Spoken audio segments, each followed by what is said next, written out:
బ్రహ్మానంద ఓంకార ఆత్మానంద సాకార ఆధ్యాత్మాగ్ని సంస్కార. కాంచీపురంలో విష్ణు పెరుమాళ్ దేవాలయం ఉంది. ఆయన శేషశయనం మీద పడుకుని ఉంటాడు. భక్తిసారులు అని కులశేఖర యోగి వాహాన్ భక్తం ఘ్రిరేణు పరకాల మితీంద్ర విశ్రాన్ అని గురుస్తోత్రం చేస్తారు వైష్ణవ సంప్రదాయంలో. భక్తిసారులు అని ఆళ్వారుల్లో ఒకరు. ఆ భక్తిసారులు ఆ వైష్ణవ దేవాలయంలో విష్ణుమూర్తిని సేవిస్తూ ఉండేవారు. ఆయన పెళ్లి కూడా చేసుకోలేదు. కానీ ఆయనని ఒక దంపతులు నిరంతరం సేవిస్తూ ఆయన ఆకలి తీర్చడానికి ఒక పాత్రతో ఆవు పాలు తెచ్చి పెట్టేవారు. ఆయన తాగితే తాగేవారు, తాగకపోతే వదిలేసేవారు. లేదా కొద్ది పాలు తాగు వదిలేసేవారు. గురోచ్ఛిష్టం అని చెప్పి ఆ ప్రసాదాన్ని ఆ తల్లిదండ్రులు ఇద్దరు తాగేవారు. వాళ్ళకు కొడుకు పుట్టాడు. కణికణ్ణన్ అని పేరు పెట్టుకున్నారు ఆ పిల్లాడికి. ఆ పిల్లవాడికి చిన్నప్పటి నుంచి గురుభక్తి నేర్పారు. వాడు రోజు విష్ణువాలయానికి వెళ్ళడం, గురువు గారిని సేవించడం, అంతే వాడి జీవితం. ఒక రోజున ఒక గూనితో ఉన్నటువంటి స్త్రీ కష్టపడి పైకి ఎత్తలేదు కదూ శరీరాన్ని, అలాగే కష్టపడి గుడంతా రోజు తుడిచి కడిగి చేస్తోంది ఆవిడ. దేవాలయాన్ని తుడవడం కడగడం అంత తేలిక విషయం కాదు, అదొక అద్భుతమైనటువంటి పుణ్యం. కాబట్టి ఆవిడ రోజు కడుగుతుంటే చూశాడు కణికణ్ణన్. ఒక రోజున వచ్చాడు గుళ్ళోకి, ఆవిడ తుడుస్తోంది. అరేరే గూనితో ఉందే, పాపం రోజు తుడుస్తుందే, ఈవిడికి గూని లేకపోతే ఎంత సేవ చేసుకునేదో అనుకుని గురువుగారి వంక చూశాడు. గురువుగారి అనుగ్రహం శిష్యుల్లోకి వచ్చింది.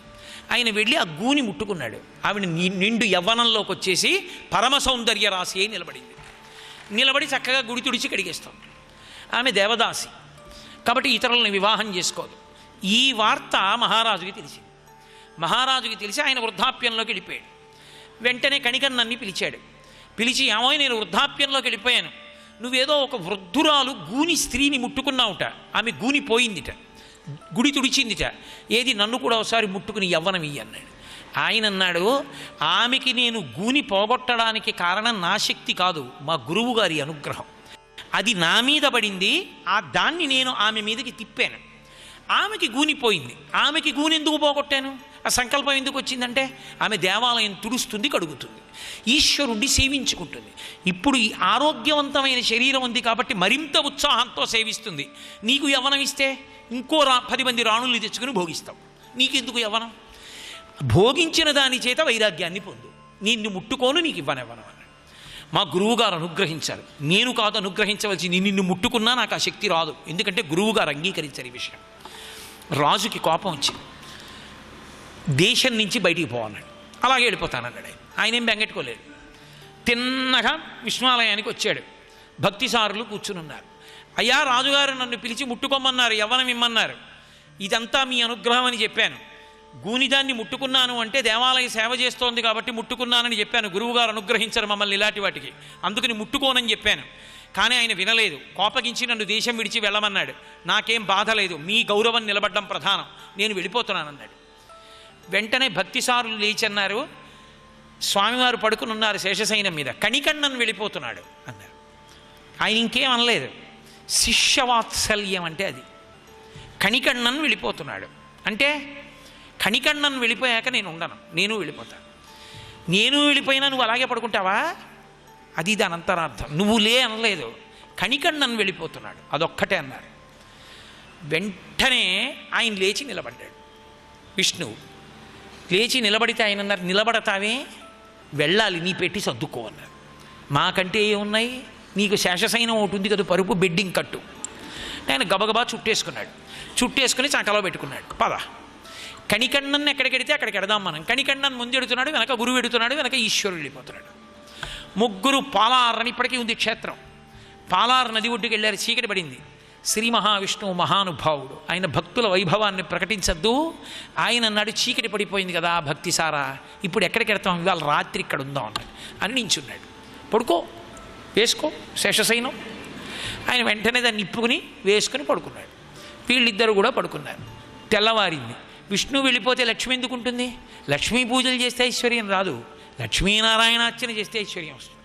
ఎందుకంటే ఆవిడ ఆయన వక్షస్థలంలో ఉంటుంది. ఆయనకి పూజ లేని చోట ఆవిడ ఒక్కదాన్ని పూజ చేసేస్తే వచ్చేయడానికి ఆవిడ ముందే రావణాసురుడితో తెలుసుకుందని. ఆవిడ ఒక్కరిని పిలిస్తే ఆవిడ రాదు, భర్తతో కలిపి పిలిస్తే వస్తుంది నిత్యానపాయని. అందుకని తెల్లవారేటప్పటికీ విష్ణువుతో పాటు లక్ష్మి వెళ్ళిపోయింది. నగరేషు కాంచి, అంత కాంతితో ఉండవలసిన కాంచీపురంలో దీపాలు లేవు. అందరిలో నిస్సత్తు వచ్చేసింది, ఐశ్వర్యం పోయింది, మధ్యపతనం అయిపోయింది. అందరూ రాజు దగ్గరికి పరిగెత్తారయ్యా. రాత్రికి రాత్రి కాంచీపురం అంతా చీకట్లో కమ్మింది, ఎక్కడ దీపాలు వెలగట్ల. ఏమి రా అన్నాడు. నువ్వు కణికಣ್ಣన్ని వెళ్ళిపోమ్మన్నావుట ఊరి నుంచి. కణికಣ್ಣన్ వెళ్ళిపోయాడు. అయితే ఏమైంది? భక్తిసారుల వారు విష్ణువుకి చెప్పారు కణికಣ್ಣన్ వెళ్ళిపోతున్నాడు అన్నారు. ఆయన లేచి నించున్నాడు. నించుంటామేం, సర్దుకో నీ పడక అన్నారు. సర్దుకుని ఆయన వెళ్ళిపోయాడు. ఎక్కడున్నారన్నారు. పాలార్ నది ఒడ్డున పడుకున్నారు. ముగ్గురు లేచి వెళ్ళిపోతారు. ఇప్పుడు నది దాటి పరిగెత్తుకుంటూ వచ్చాడు రాజు. స్వామివారి పాదాల మీద పడ్డాడు. విష్ణువు పాదాల మీద పడి, మహానుభావ పొరపాటైపోయింది, వెనక్కి వచ్చేసేయండి ఊళ్ళోకి, నాది తప్పు, క్షమించండి, లక్ష్మి మీ వెంట వచ్చేసింది, కాంచీపురం అంతా వెలవెలపోతోంది, వెనక్కి రండి. ఆయన అన్నాడు, నేనా వచ్చింది? ఆయన అడుగు. ఆయన రమ్మంటే ఆయన వెంట వచ్చేసాను. భక్తిసారుల్ని చూపించాడు. భక్తిసారుల దగ్గరికి వెళ్ళి కాళ్ళు పట్టుకుని ప్రార్థన చేశాడయా వచ్చేయండి అని. నేనా వచ్చింది? కణికಣ್ಣన్ వస్తే వచ్చాను, కణికಣ್ಣన్ అడుగు అన్నాడు. కణికಣ್ಣన్ దగ్గరికి వెళ్ళి ఆయన పాదాలు పట్టుకుని అడిగాడు. కాబట్టి ఆయన వెంటనే అన్నాడు, తప్పు ఒప్పుకున్నావుగా, చాలే పద అని గబగబా కణికಣ್ಣన్ వెళ్ళిపోతున్నాడు. భక్తిసారులు విష్ణువు వంక చూసి కణికಣ್ಣన్ ఊళ్ళోకి వెళ్తున్నాడు అన్నారు. ఓ ఆయన కూడా అయితే పదండి నించున్నాడు. చూస్తామే, పట్టుకో, మళ్ళీ చుట్టేసి చంకలో పెట్టుకుని వెళ్ళాడు. వెళ్ళిపోయింది. ముందు కణికಣ್ಣన్ వెళ్ళిపోయాడు, వెనకాతల భక్తిసారులు వెళ్ళారు, వెనక శ్రీ మహావిష్ణువు వెళ్ళిపోయారు. వెళ్ళిపోయి అది పట్టుకుని నించున్నారు. నిలబడిపోయిన మూర్తి వంక చూసి, ఇంకెందుకు కణికಣ್ಣన్ వచ్చేసాడుగా, వేసేసుకోండి అన్నాడు. మళ్ళీ శేషతల్పం వేసుకుని పడుకున్నారు. యథా ఉక్తకారి, ఎలా గురువుగారు చెప్పారో అలా చేసిన ఈశ్వరుడు, యథోక్తకారి దేవాలయం. ఇప్పుడు ఈ గురువుగారు ఏం చేశారు? ఇటు శిష్యుడికి లొంగిపోయారు. లొంగిపోవడం అంటే శిష్య వాత్సల్యం, శిష్యుడంటే అంత ప్రేమ. అటు పరమేశ్వరుణ్ణి శాసించగలడు, శాసించి తన వెంట తేగలడు.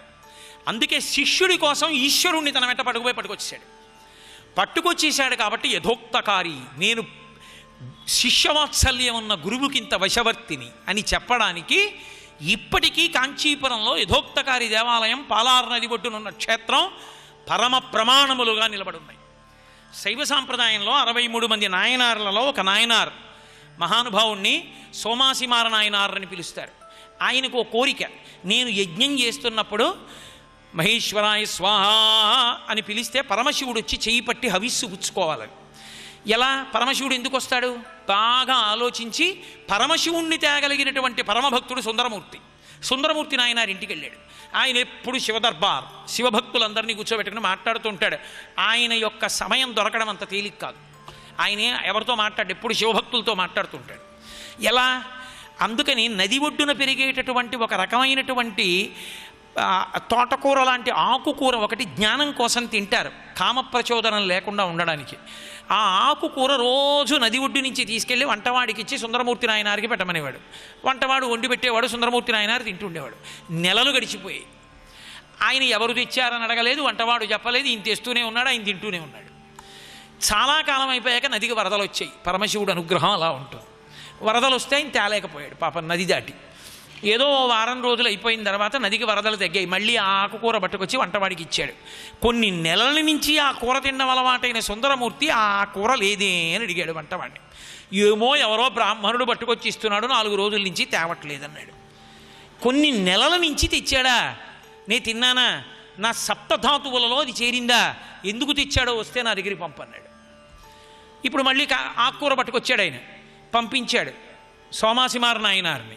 లోపలికి వెళ్ళాడు నాయనారు. ఏం కావాలన్నాడు. ఎవరూ చుట్టూ లేకపోతే చెప్తానన్నాడు. మళ్ళీ ఇదో నియమమాన అందరినీ పంపించాడు. ఏం కావాలన్నాడు. నేను యజ్ఞం చేస్తున్నాను, శివుడు నువ్వు పిలిస్తే వస్తాడు, పిలిచి తీసుకురా.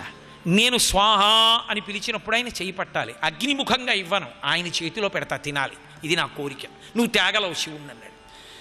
ఆకుకూర తిన్నందుకు సుందరమూర్తి నాయనారు అన్నారు, అడుగుతా శివుణ్ణి, ఏమంటాడో చెప్తా, ఒకవేళ ఆయన రానంటే నా మీద కోప్పడకన్నాడు. మీరు అడిగితే రానండు, అడుగు అన్నాడు. తిరువారూరు క్షేత్రంలో జరిగింది. వెళ్ళి అడిగాడు త్యాగరాజస్వామిని. త్యాగరాజస్వామి అంటే వాగ్గేయకారులని కాదు, అక్కడ ఉన్న శివుడికి త్యాగరాజస్వామిని పేరు. అడిగాడు. ఆయన అన్నాడు, వస్తా. నువ్వు అడిగావు కదూ, వస్తాను. ఎందుకంటే నీ మాట నేను కాదనకూడదు. కానీ శివుడిగా రాను, నా ఇష్టం వచ్చినట్టు వస్తా. గుర్తుపట్టి పడితే తింటా, నన్ను గుర్తుపట్టకపోతే వెళ్ళిపోతా, నా తప్పు కాదు. ఇలా చెప్పు సోమాసిమార నాయనారికి అన్నాడు. అలాగే చెప్తాను, నా పూచి అయిపోయిందిగా, వస్తా అన్నావుగా, నా మాట నిలబెట్టావుగా, వెళ్ళి చెప్పాడు. అలాగే జాగ్రత్తగా ఉంటానన్నాడు సోమాసిమార నాయనారు. యజ్ఞం చేస్తున్నాడు. ఏదో 10 రోజులు అయిపోయింది, 11వ రోజు యజ్ఞం జరుగుతోంది. వేద పండితులందరూ వేదం చదువుతున్నారు. చదువుతుంటే పరమశివుడు చండాల రూపంలో కుక్కలు పట్టుకుని లోపలికి వచ్చాడు. కళ్ళుకుండ పట్టుకుని పక్కన పార్వతీదేవి వచ్చి చీచీ చీచీ చీచీ అని బ్రాహ్మణులు అందరూ లేచి పారిపోయారు. పరమశివుడు వచ్చాడు రా, రండిరా రండిరా అని బ్రాహ్మణులు అందరినీ పిలిచాడు సోమాసిమార నాయనారు. వాళ్ళు అనుమానంగా వచ్చారు. హవిస్సు చేతిలో పెట్టాడు పరమశివుడికి. వృషభవాహనారూఢుడై ప్రత్యక్షమై తనలో ఐక్యం చేసుకుంటూ, నా రూపాన్ని నమ్మక ప్రవర్తించిన వాళ్ళు కాబట్టి వీరికి ఇక వేదము చదివే అధికారము లేకుండుగాక, ఈ ఊళ్ళో బ్రాహ్మణులకని శాపం ఇచ్చాడు. వాళ్ళు ఏడిచారు పాదాల మీద పడి. యజ్ఞం చేసినప్పుడు మంత్రం చదివేటప్పుడు మాత్రం మీకు అధికారం ఇస్తున్నాను హవిస్సు ఇవ్వడానికి, అప్పుడే బ్రాహ్మణ్యం ఉంటుందన్నాడు. సుందరమూర్తి నాయనార్ మాటకి సోమాసిమార నాయనార్ దగ్గర పుచ్చుకోవాలా హవిస్సు. అది ఆచార్య వైభవం అంటే. అటువంటి ఆచార్యుడు శిష్యుడి కొరకు ఏమైనా చెయ్యగలడు. ఇక్కడతో అయిపోయింది అనుకుంటున్నారా? మహాసముద్రం ఆచార్య వైభవం అంటే. కాబట్టి ఆచార్యుడే. అసలు ఈ దేశ వైభవం అంతా ఆచార్య వైభవమే. ఆనంద ఓంకార ఆత్మానంద సాకార ఆధ్యాత్మాగ్ని సంస్కార. అతిథి దేవో భవ, అతిథి పరమేశ్వర స్వరూపమే అని మనకి ఉపనిషత్తు ప్రబోధం చేస్తోంది. ఉపనిషత్తు ప్రమాణము, ఎందుకంటే వేదముల యొక్క చివరి భాగము ఉపనిషత్తులు కనుక మనకి ప్రమాణవాక్కు వేదమే కనుక, వేదము ఏది చెప్పిందో అదే శిరోధార్యము కనుక, వేదము చెప్పినట్లు నడుచుకున్నవాడెవరో వాడు అభ్యున్నతిని పొంది తీరుతాడు కనుక, వేదవాక్కుని మనం శిరసా స్వీకరిస్తే దాని వలన అభ్యున్నతిని పొందుతాం కనుక, మనం అతిథి దేవో భవ అనేటటువంటి వాక్యాన్ని పరిపూర్ణంగా విశ్వసించి జీవితంలో ప్రవర్తిస్తూ ఉంటాం. అతిథి పరమేశ్వర స్వరూపము. ఎందుచేత అంటే 2 రకములైనటువంటి ధనములు ఉంటాయి. అసలు యథార్థంగా చెప్పాలంటే ధనము 3 రకాలుగా ఉంటుంది. ఒకటి బాహ్యమునందుండేటటువంటి భౌతికమైనటువంటి ధనము, రెండవది మానసికమైనటువంటి ధనము, మూడవది పుణ్యరూపమైనటువంటి ధనము. ఈ 3 ధనాలు కూడా సమానమైనటువంటి ప్రాతినిధ్యాన్ని, సమానమైనటువంటి ప్రతిపత్తిని పొంది ఉంటాయి. అయితే శాస్త్రాన్ని అన్వయం చేసుకోవడం చేత కాకపోతే మాత్రం బాహ్యమునందు ధనము ఉన్నప్పటికీ అది ప్రమాదహేతువై కూర్చుంటుంది. అందుకే శంకరాచార్యుల వారు సౌందర్యలహరి పూర్తి చేసేటప్పుడు ఒక మాట అంటారు. ఆయన అమ్మవారి యొక్క అనుగ్రహం గురించి మాట్లాడుతూ, సరస్వతీదేవి యొక్క అనుగ్రహము, లక్ష్మీదేవి యొక్క అనుగ్రహము రెండూ కూడా అవసరమే. కానీ సచామర రమావాణి సవ్యదక్షిణ సేవిత కామాక్షి పరదేవత కుడివైపున సరస్వతీదేవి ఉంటుంది, ఎడమవైపున లక్ష్మీదేవి ఉంటుంది. ఎడమవైపు ఏదున్నదో అది కుడి చేతి వైపు ఉన్నదానికన్నా కూడా కించిత్ తక్కువ. అంటే నా ఉద్దేశ్యం లక్ష్మీదేవి తక్కువ అని కాదు. లక్ష్మీదేవి యొక్క స్వభావము, ఆమె వైభవము సరస్వతీ కటాక్షంతో అన్వయం కాకపోతే ప్రమాదహేతు. ఎందుచేత ఐశ్వర్యం ఉంది, సరస్వతీ కటాక్షం లేదు. ఎక్కడ సంతకం పెట్టాలన్నా భయం, వేలిముద్ర వెయ్యాలంటే భయం. తనకి ఎంతుందో తెలియదు, ఎవడేం చేస్తాడో తెలియదు, ఉన్నది ఉంటుందో తెలియదు, కాగితం మీద ఏం వ్రాశాడో తెలియదు, తాను ఏమంటున్నాడో తెలియదు. సరస్వతీ కటాక్షం లేని లక్ష్మీ కటాక్షము బాహ్యమునందు భయహేతు. ఆంతరమునందు ఎక్కడ దానం చెయ్యాలో తెలియదు కాబట్టి అపాత్ర దానం చేసి దాని వలన తనకున్నటువంటి వైభవాన్ని పాడు చేసుకుంటాడు. అదే సరస్వతీ కటాక్షంతో కూడుకున్న లక్ష్మీ కటాక్షం అనుకోండి, అభ్యున్నతిని పొందడానికి అవకాశం ఎక్కువగా ఉంటుంది. అందుకే కుడి చేతి వైపు సరస్వతి, ఎడం చేతి వైపు లక్ష్మీ ఉంటారు. పైగా విద్వాన్ సర్వత్ర పూజ్యతే. సరస్వతీ కటాక్షమున్నవానికి లక్ష్మీ కటాక్షము లేకపోవడం అన్నది ఉండదు. ఎంత ఐశ్వర్యవంతుడైన వాడైనా 2 పళ్ళు పట్టుకెళ్ళడం మర్చిపోతే ప్రయాణంలో పస్తుండి ప్రయాణం చెయ్యాలేమో, కానీ విద్వాంసుడైనటువంటి వాడు చేతిలో ఏదీ పట్టుకోకుండా ప్రయాణానికి బయలుదేరినా ఎవడు కనపడితే వాడే నమస్కారం చేసి తాను తెచ్చుకున్న 2 పళ్ళల్లో ఓ పండిస్తాడు. ఆయనకి దొరకకపోవడం ఉండదు, ఆయన జీవించడానికి ఎప్పుడూ లోటు ఉండదు, సర్వే సర్వత్రా గౌరవాన్ని పొందుతూ ఉంటాడు. కానీ ప్రసాద బుద్ధితో బతుకుతూ ఉంటాడు. ఇవన్నీ నావి కావమ్మా, నీ పాదములు పట్టుకోవడం వల్ల వచ్చినటువంటి కీర్తి, దానివల్ల వచ్చినటువంటి సత్కారము, కాబట్టి ఇది నీకు చెందుతుంది అన్న ప్రసాద బుద్ధితో బతుకుతూ ఉంటాడు. తాదాత్మ్యత చెందడు. అది అభ్యున్నతికి హేతువై ఉంటుంది. బాహ్యమునందు ధనము శాంతికి, భోగాన్ని అనుభవించడానికి, తరువాత పుణ్యకర్మ చెయ్యడానికి అత్యంత ప్రధానం.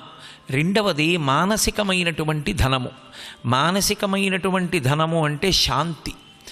అసలు ఏది చెయ్యండి, శాస్త్రంలో దేని కొరకు చేస్తాము అంటే ఓం శాంతి శాంతి శాంతి. తాను శాంతంగా ఉండాలి, 10 మందిని శాంతంగా ఉంచగలగాలి. ప్రశాంతంగా ఉండగలిగినటువంటి స్థితిని పొంది ఉండడం కన్నా ఐశ్వర్యం లోకంలో ఇంకొకటి ఉండదు. ఎవడు తృప్తితో నాకేది లేదని బ్రతకగలడో వాణ్ణి మించిన ఐశ్వర్యవంతుడు ఉండడు. ఎంత బాహ్యంలో ధనం ఉండనివ్వండి, తనకింకా ఏదో లేదని బాధపడుతూ బ్రతికినటువంటి వాడు దరిద్రుడు. తనకి ఏది లేకపోనివ్వండి, నాకేం లేదన్న భావనతో సంతోషంగా బ్రతకగలిగినటువంటి వాడు మహదైశ్వర్యవంతుడు. అందుకే మానసికమైనటువంటి ధనము భౌతికమైనటువంటి ధనం కన్నా చాలా గొప్పది. మీరు చూడండి, కొన్ని కుటుంబాలు ఏ పెంకుటింట్లోనో ఉంటాయి, కానీ ఎంత తృప్తిగా జీవనమో చేస్తూ ఉంటారు. పెద్ద పెద్ద హర్మ్యాలలో ఉండొచ్చు, కానీ ఇంకా ఏదో లేదని ఏడిచేటటువంటి వాడికి బాహ్యంలో ఐశ్వర్యం ఉందేమో కానీ లోపల వాడేం ఐశ్వర్యవంతుడు, వాడు దరిద్రుడు. కాబట్టి ఐశ్వర్యము ఆనందము మానసికమైనటువంటి ధనమును ఆవహించి ఉంటాయి. మూడవది పుణ్యధనము. ఇక్కడ ప్రశాంతంగా ఉన్నావు మంచిదే, ఇక్కడ ధనవంతుడవై ఉన్నావు మంచిదే, కానీ జన్మ పరంపర ఎక్కడితో ఆగిపోతుందని ఏమిటి నమ్మకం? జ్ఞానము కలుగుతుందని, దాని వలన ఇక పునరావృత్తి పొందవని, మళ్ళీ జన్మ స్వీకరించవని నమ్మకమేం లేదు కదా. జీవుడు ఇత పూర్వం ఎన్నో జన్మలను ఎత్తాడు. గజేంద్రమోక్షణ కథలో ఆ ఏనుగంటుంది, 10,00,000 కోటి కరణీనాథుండనయ్యుండి మద్దానంభ పరిపుష్ట చందనలతంత ఛాయలందుండలేక నీరాశ ఇటేల వచ్చితి భయం విట్లూకదే ఈశ్వరా అంటుంది. 10,00,000 కోటి కరణీనాథుండనయ్యుండి అంటుంది. 10,00,000 కోట్ల మంది భార్యలకి భర్తనై ఎందుకు వచ్చినట్టు ఈ నీటి మడుగు దగ్గరికి అంటుంది. 10,00,000 కోట్ల మంది భార్యలు బాహ్యంలో ఉంటారా? కానీ ఈ జీవుడు ఇత పూర్వం ఎన్ని జన్మలు ఎన్ని శరీరాలలో ఉన్నాడు, ఎన్ని శరీరాలలో ఉన్నప్పుడు ఎంతమంది భార్యలు, ఎంతమంది పిల్లలు. ఆ సంసారం అలా నడుస్తూనే ఉంది. ఒకనాడు పగలు విడిచిపెట్టాడు, ఒకనాడు రాత్రి విడిచిపెట్టాడు, ఒకనాడు ప్రదోష వేళలో విడిచిపెట్టాడు. మృత్యువుతో సంఘర్షణ నడుస్తూనే ఉంది. కాబట్టి ఈ జన్మతో అయిపోతుందని విశ్వాసం ఎక్కడుంది? మళ్ళీ జన్మ అంటూ ఉంటుంది. ఉన్నప్పుడు అప్పుడూ భార్య ఉంటుంది, అప్పుడూ బిడ్డలు ఉంటారు. అప్పుడూ భార్య ఉండి అప్పుడూ బిడ్డలుంటే అప్పుడు వాళ్ళని పోషించాలి. అప్పుడు వాళ్ళ తృప్తి మన మీదనే ఆధారపడి ఉంటుంది. అప్పుడు నువ్వు ఒకరికి పెట్టగలిగినటువంటి స్థితి ఉండాలి. అది దేన్ని ఆధారం చేసి ఈశ్వరుడు ఇవ్వవలసి ఉంటుంది? పరాశర భట్టర్లు శ్రీగుణరత్న కోశం చేస్తూ ఓ శ్లోకం ఇచ్చారు మనకి.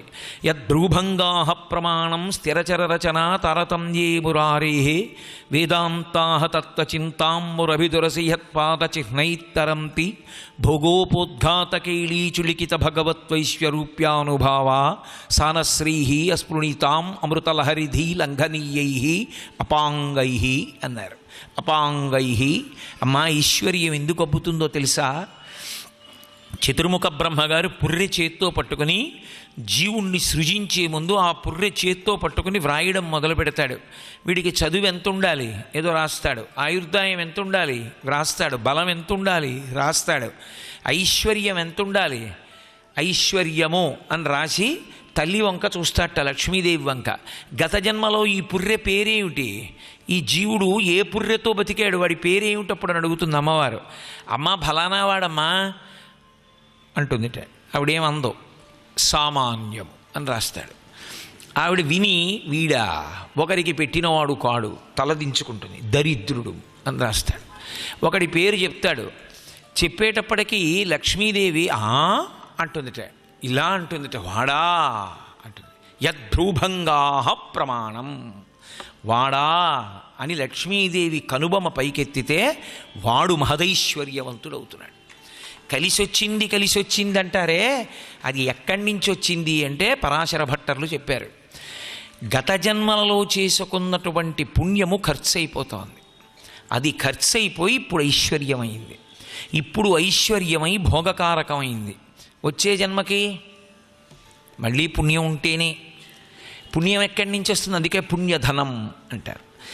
ఆ ధనం ఎక్కడి నుంచి వస్తుంది? ఇక్కడ ధనాన్ని, ఇక్కడ బలాన్ని, ఇక్కడ తెలివిని, ఇక్కడి శక్తిని మార్చుకోవాలి పుణ్యం కింద. ఇక్కడ సంపాదించినటువంటి ధనం, ఇక్కడ శరీరంలో ఉన్న బలం, ఇక్కడ పొందిన తెలివితేటలు, ఇక్కడ ఉన్నటువంటి తేజస్సు ఇక్కడితో సరి. అవి ఉత్తర జన్మలకి ఇక పనికిరావు. ఉత్తర జన్మలకి కూడా అవి పనికొచ్చేటట్టుగా మార్చుకునే ప్రక్రియ ఒకటి ఉంది. దాని చేత ఇక్కడి బలము, ఇక్కడి ధనము పుణ్యధనముగా మారుతుంది. ఎలా మారుతుంది? నీకు ఒంట్లో బలం ఉంది, మన గుడి కార్యక్రమానికి వెళ్ళి ఒక దేవాలయాన్ని తుడిచావు. మన గుడి కార్యక్రమంలోనే తుడవక్కర్లేదు. మన గుడి అంటే ఒకసారి ఆ భావన పొందడానికి ప్రతిరోజు ఒక దేవాలయానికి వెళ్ళడం అలవాటు. ఆ దేవాలయానికి వెడుతూ ఉంటావు. 63 మంది నాయనార్లలో అప్పర్ నాయనారు చేస్తూ ఉండేవారు. ఎక్కడికి వెళ్ళినా ఆయన దేవాలయాల్ని తుడిచి కడిగి చేస్తూ ఉండేవారు. ఇక్కడ ఒంట్లో బలం ఉంది, ఆ బలంతో దేవాలయాన్ని తుడిచావు. ఇక్కడ ఒంట్లో బలం ఉంది, భగవంతుడి యొక్క పల్లకి మోసావు. ఇక్కడ ఒంట్లో బలం ఉంది, భగవంతుడి మ్రోల కూర్చుని ఆయన బట్టలు ఉతికావు. ఆయనకి వాడేటటువంటి ఆరాధనా సామాగ్రిని తోమి అక్కడ పెట్టావు. దాని చేత ఇక్కడ శరీరంలో ఉన్న బలం పుణ్యధనంగా మారుతుంది. ఎవరు చూస్తూ ఉంటారు అలా మార్చడానికి? చిత్రంగా ఇక్కడే కూర్చుని గుప్తంగా రాసుకునేవాడు ఉన్నాడు, వాడే చిత్రగుప్తుడు. వాడెవరో కాదు, ఈశ్వరుడు. వీడు నేనిచ్చిన బలాన్ని సద్వినియోగం చేశాడు, వ్రాసుకుంటాడు. సర్వం శ్రీ ఉమామహేశ్వర పరబ్రహ్మార్పణమస్తు.